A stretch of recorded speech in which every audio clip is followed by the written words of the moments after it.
Hi everyone, this is Samantha Watson with a story that has become quite the astonishing topic recently. Most of us can say we enjoy watching the Olympics. We cheer on our country with enthusiasm and pride. We've seen great triumphs and heartbreaking defeats. We follow these athletes, young and old, through their careers. They become household names. We feel as if we know them personally. But do we know everything? The sexual assault epidemic in America has become a serious topic, especially with the recent release of the knowledge of Harvey Weinstein in Hollywood. Our hearts ached for the victims, wishing them peace and knowing they are not alone. But when McKayla Maroney tweeted about her sexual assault experience, our hearts broke in half. According to TeamUSA.org, Maroney competed on the 2012 Olympic team in gymnastics. The team, nicknamed the Fierce Five, won the team gold medal that year. Maroney won individual silver in the vaulting competition. Everyone knew she had worked hard to get to where she was, but it wasn't until October 18th of this year that we saw exactly how much she had endured for those medals. Early that morning, Maroney sent out a tweet stating that she had been repeatedly sexually assaulted by Larry Nassar, the USA gymnastic team's physician. It began when Maroney was only 13 years old and invited to a training camp. Maroney stated that Nassar would treat her every chance he got, even before her team won the gold and before she won her individual silver. She also recalled a scary moment during the Tokyo World Championships when Nassar had her take a sleeping pill and she woke up hours later in his hotel room. Her tweet read that she thought she was going to die that night. Nassar was fired from the job in 2015 after 20 years of service. The abuse was made public when two other gymnasts came out, telling the Indianapolis Star that they were abused by him during the 1990s and early 2000s. The release of this news led U.S. gymnastics to revamp itself and to focus more on their athletes' well-being, rather than the importance of winning medals. The Indianapolis Star has since reported more than 360 cases in which gymnasts accused different coaches or trainers of sexual violence. Nassar is now on trial and is accused of assaulting over 140 women and girls. The now 21-year-old Maroney is not the only one who has spoken out against the physician. Another member of the Fierce Five has backed Maroney's statements. Aly Raisman competed on both the 2012 Olympic gymnastics team and the 2016 one. She has won 6 different Olympic medals. A few days before the release of Raisman's autobiography, she discussed that she was also sexually violated by Nassar. Hers had begun when she was 15 years old. She wrote that it wasn't until she started seeing other doctors that she realized how different Nassar's treatments were. The other doctors never made her uncomfortable. Maroney and Raisman are not the only athletes standing against sexual violence, and different organizations are beginning to take a second look at the way they handle sexual assault. According to RAINN.org, a person is sexually assaulted in the United States every 98 seconds. Senator Dianne Feinstein led a team of senators to pass a bill that will now require amateur governing bodies, including USA Gymnastics and even swimming, to immediately report sex abuse allegations to local or federal law enforcement or to a child welfare agency. This will no longer allow allegations to be hidden or forgotten. They are now required to be reported. The bill was passed on March 6th of this year. Earlier this year, on August 8th, the NCAA adopted a new policy regarding sexual misconduct for student athletes. It is now required that all coaches, athletes, and athletic administrators are required to complete education each year in sexual violence prevention. According to the NCAA.org, the college's president or chancellor, the athletic director, and the Title IX coordinator must state annually that their coaches, athletes, and administrators were educated. They must also declare that the school's athletic department is knowledgeable, integrated in, and compliant with the policies regarding sexual violence prevention. They must know how to handle the situation if sexual violence occurs. The school's policy regarding sexual assault, plus the Title IX coordinator's name and contact information, must be readily available and given to all student athletes. According to Huffington Post, around 1 in 5 women may experience sexual assault while in college. An average of 21% of female undergraduates told researchers they've been assaulted since they've started their college career.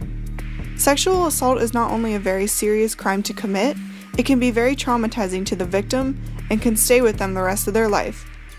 The Rape, Abuse, and Incest National Network states the most common after effects of sexual assault are depression, disassociation, eating disorders, flashbacks, post-traumatic stress disorder, pregnancy, sexually transmitted infections, sleep disorders, substance abuse, and suicidal thoughts. They have stated that it is extremely important for someone to seek professional help after an attack. According to the National Sexual Violence Resource Center, rape is the most underreported crime. 63% of rapes are never reported to law enforcement. During a study released in 2000, the Department of Justice found out that for college campuses, fewer than 5% of completed and attempted rapes of women were reported to law enforcement officials. Pressure has been reported to be the number one reason that victims don't speak up. Other reasons include the fear of not being believed, not sure if their attack was truly sexual assault, and not wanting loved ones to know about the attack. Rape and sexual assault cases are also hard on the country's justice system. Many lawyers will not take on a case of sexual assault because they know the jury will not side with the victim. For example, in Los Angeles, college student Tucker Reed had trouble getting a lawyer to work with her. She even had evidence of her assault, but no lawyer took the case. Reed told Huffington Post that she was disgusted that's how they treat these cases, and they don't even let a jury make up their minds themselves. Unfortunately, rape often happens behind closed doors, making it difficult to determine if consent was given, and there are usually no witnesses. For many college campus assaults, alcohol is often involved, making it hard to determine if the victim had not so good memories of the attack. Most victims know their attacker in some way, making it harder for victims to report their attack. So what do we say to a victim that has been sexually assaulted? We spoke with James Fetterman, a nurse practitioner. Here's what he had to say. Remind them that they are a victim. They didn't choose to have this happen. Somebody did this to them, and they shouldn't feel guilty. This was not an incident of their planning or of their doing. So they may have been violated. They did not ask for that violation.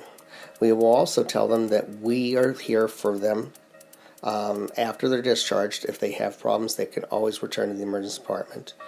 And we really do emphasize the absolute importance to contact the support groups such as PAR to help work through what happened. So have colleges done anything to stand up to this epidemic? According to NPR.org, new apps will assist in preventing sexual assault on campuses. Circle of Six is an app that will allow students to pick 6 trusted contacts. Together, they form a circle. If the user is in danger, they can send a text to that circle of contacts with just 2 clicks. The messages can be preset to anything such as "come and get me" or "call me, I need an interruption." The app will also send the user's GPS location out to the circle.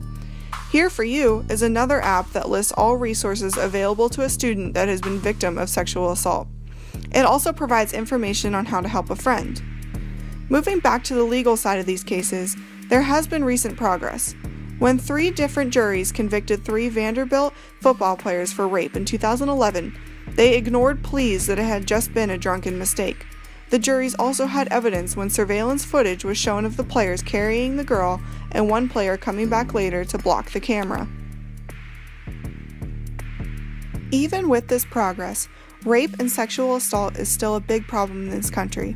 Please know if you are a victim of sexual assault that you are not alone. Please reach out to someone. Thanks for tuning in today, everyone.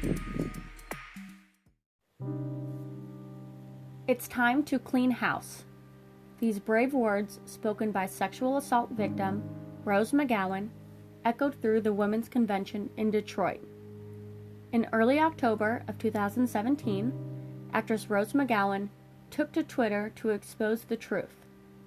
McGowan issued a series of tweets aimed at Amazon head Jeff Bezos. "I told the head of your studio that HW raped me. Over and over I said it. McGowan then writes, "He said it hadn't been proven. I said I was the proof." For over 20 years, she had been silenced.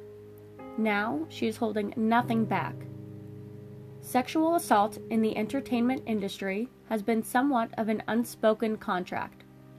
Men in high positions of power have taken advantage of their victims for decades. The fear of losing their careers and public opinion have put victims at a disadvantage. After McGowan spoke out, Hollywood secrets are being exposed and victims are no longer holding back. Hollywood mogul Harvey Weinstein was McGowan's predator. Weinstein has since seen the effects of his horrific actions. Cut out of his own company, we now see the consequences for his offenses. The numbers grow every day with multiple victims coming forward. This ripple effect is exposing a horrendous scandal that is deeply rooted in the industry. More than 80 accusers of Weinstein have come forward so far. Ben Affleck, Louis C.K., and Kevin Spacey are also among the long list of power players. Ben Affleck has allegedly known about Weinstein's scandals for decades. When McGowan confronted Affleck, he brushed it aside, saying that he told him to quit that behavior, but did nothing more to follow the reports. Comedian Louis C.K. has actually admitted to his claims while losing his show in the process. Kevin Spacey is a popular subject when it comes to sexual assault in the news recently. Unfortunately, instead of admitting his guilt, Spacey replied to the allegations by coming out as a gay man. This upset the LGBTQ community, as Spacey was basically excusing his actions for being drunk and for his sexuality. These two reasons are no excuse and have no correlation whatsoever to sexual assault. An Oscar-worthy movie role starring Spacey as the lead was finalized before his news broke. The production decided to recast his role completely and edit him out. His highly accredited House of Cards drama on Netflix has dropped him as well. Both productions are moving on without him, and for good reason. We are seeing that men are also coming forward as victims. Actor Corey Feldman had been mocked for decades for trying to expose his truth. On an appearance on The View in 2013, he was scolded by Barbara Walters. Walters said that Feldman was damning an entire industry. She is now facing backlash as the clip resurfaces. This is the part of the problem that victims have. When telling their stories, they are brushed aside. Feldman was a child star in the 80s who was exposed to years of abuse by pedophiles in Hollywood. According to Feldman, there was a child sex ring among high executives and young child actors. Trying to come forward for years, Feldman is now fundraising a film to expose sexual abuse in Hollywood. Along with Feldman come actors like Terry Crews and James Van Der Beek, who are finally speaking out. Sadly, these are not isolated incidents in the entertainment industry. Thankfully, men are becoming more comfortable to come forward with their own accounts, as well as women. And as more victims come forward, so does the truth. This will unfortunately always be an issue. However, we are seeing a shift in our culture of victimhood regarding sexual assault. McGowan no longer needs physical proof, as her tweet once said. She is the proof of her assault. We can applaud her for opening the gates.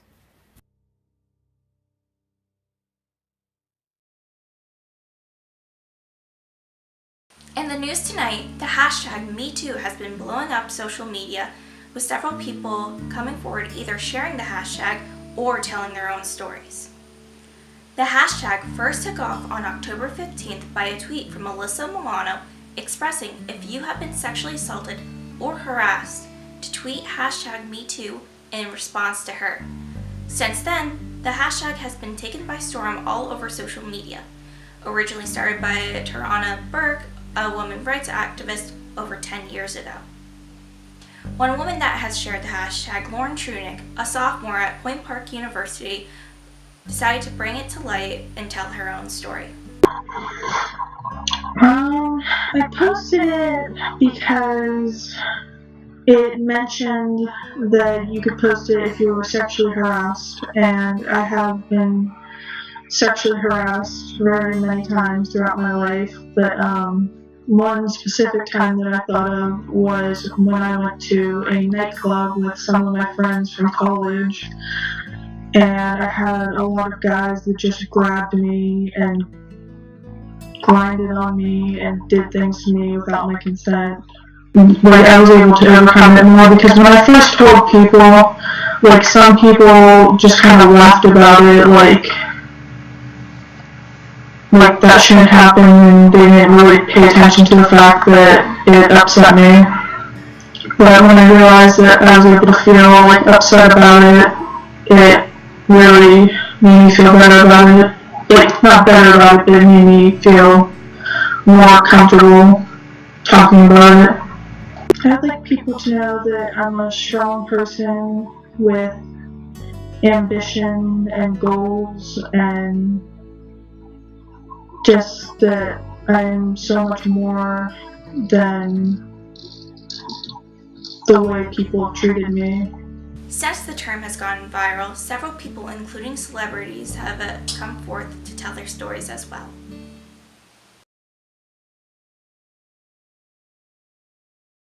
Seen accusations from Hollywood have come to light. Several hundred people have come forward expressing their experiences, ranging from celebrities to people just like you and me.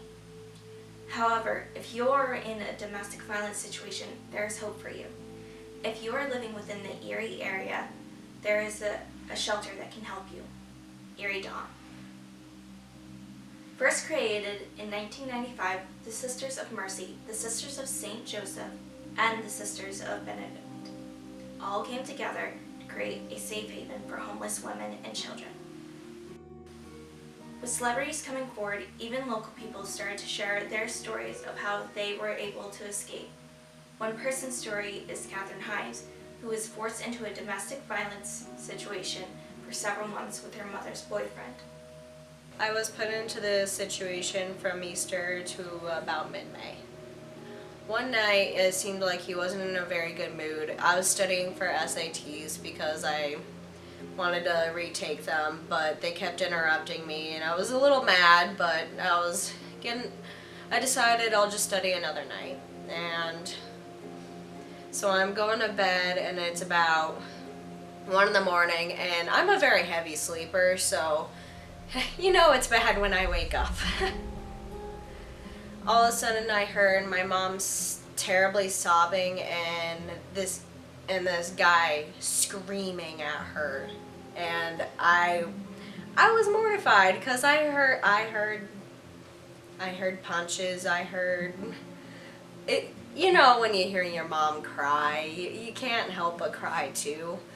But I was in another room, and I decided that I was going to sneak out of the house. He never really liked me. I can't remember anything specific he said to me. He was more of a screaming type of guy. But he always was like, I never liked you, I always hate you, why are you in our lives kind of thing. He always wanted my mom to himself, so I didn't go over too often, but when I did, because my mom wanted to see me, it was always little remarks like that. It was never this whole screaming all at once until that one night. Definitely keep your guard up. If you're able to get out of the house or anything, please do. Just be very quiet about it. Don't be afraid to get cops involved. If you're in need of help, Erie Dawn will take you in and can stay there for a maximum of 4 months, giving you enough time to find a safer home. However, if you have been attacked at school and are too afraid to go to someone, there is a website, projectcallisto.org, a non-profit organization that allows you to create a time-stamped secure record of your sexual assault. report electronically by sending a record to your school, or can only notify the school if another student names the same perpetrator.